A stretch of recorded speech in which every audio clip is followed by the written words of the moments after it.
6 months ago, I lost my consulting job and decided to use that opportunity to start my own business, which has been an adventure. But last month, I was reading the book Company of One, and I came across this question, which felt a bit like someone grabbing me by the shoulders and shaking me until I can think clearly. So I want to share that question with you and talk a bit about how to figure out what actually matters when you're starting your business. Because in the starting phase, I feel like this is 90% of the battle. Well, besides confronting your fears, maybe. But that's for another video. And I also have a bit of a weird bonus question at the end for those of you that like to overcomplicate stuff like myself, which a friend asked me this week, and it was a much needed slap in the face. And if you're new here, hi, my name is Anna. I'm a German mechanical engineer, and I'm currently trying to build my own consulting business in the manufacturing industry. Maybe I shouldn't say trying, but it very much so feels like trying right now. Now, I want to read you a small section of the book with the question in it, and then we're gonna have a little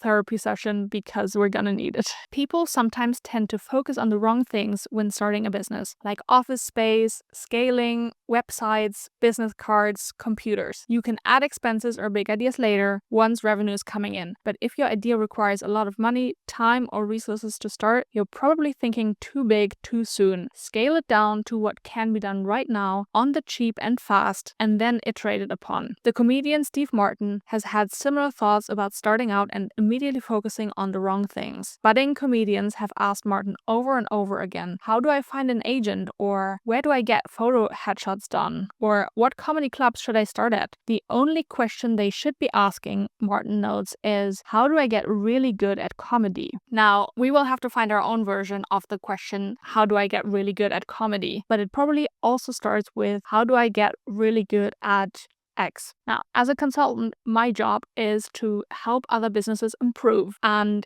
if I'm really good at helping them, if I get results for them, my clients will be happy and recommend me to others, and I will have results to talk about to get more clients. So for me, I've decided the only question I really need to ask is, how do I get really good at helping businesses? Which gave me a ton of ideas of things I can do, but the best way is probably to just start helping businesses. To just do the thing I want to get good at a lot. And if no one will hire me yet, well, I can still help businesses for free or even without getting their permission. Like, I can take calls with potential clients and just be as helpful as possible and see what resonates with them. I can share my knowledge on the internet, on YouTube, on LinkedIn, on a newsletter, and again, just be as helpful as possible and see what resonates. I can also talk to experts in my field and get advice and knowledge from them and become better at helping businesses that way, which I've been doing a bunch. And I can read books and research and try combining different ideas and developing my own perspective. And then ideally, again, sharing it on the internet to be helpful and to develop my thinking through helping others. So I found that having this guiding question opened up my mind to see new opportunities and think more creatively and look at everything I could be doing through this lens. Is this gonna help me get better at helping businesses? At some point,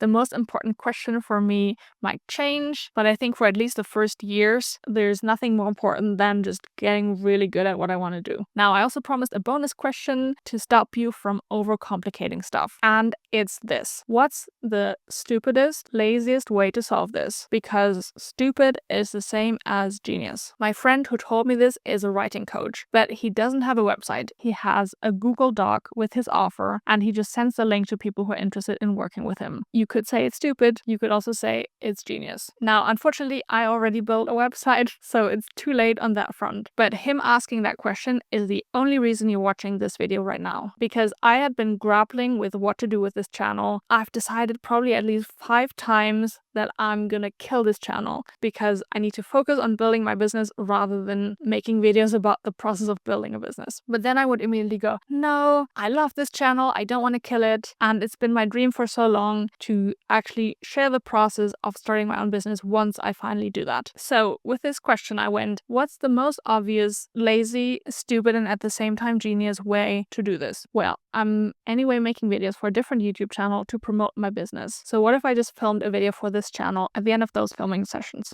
I anyway have my camera set up, so it just takes maybe another 20 minutes to film a quick extra video. Now I do need maybe 30 minutes to write the script, maybe an hour to edit the video, and then a bit more to slap on the thumbnail and title and upload the video. But that adds up to maybe 2.5, 3 hours if I keep the video short and the editing super simple. Of course, I can find 3 hours every 1 or 2 weeks. And because I got rid of all the nice to have parts of this goal, like making fancy videos that get a ton of views and blow up my channel and make me a ton of money, and said, no, the goal is to share the process of starting a business. That's it. Because of that, I can suddenly get rid of a lot of things that I considered essential for making a video, and I can just go for the laziest solution. So what about you? What is a goal that you've been struggling to pursue because it was too overwhelming? Think about what is the actual must-have part of that goal. Remove all the nice-to-have parts. And then what's the most obvious way, stupid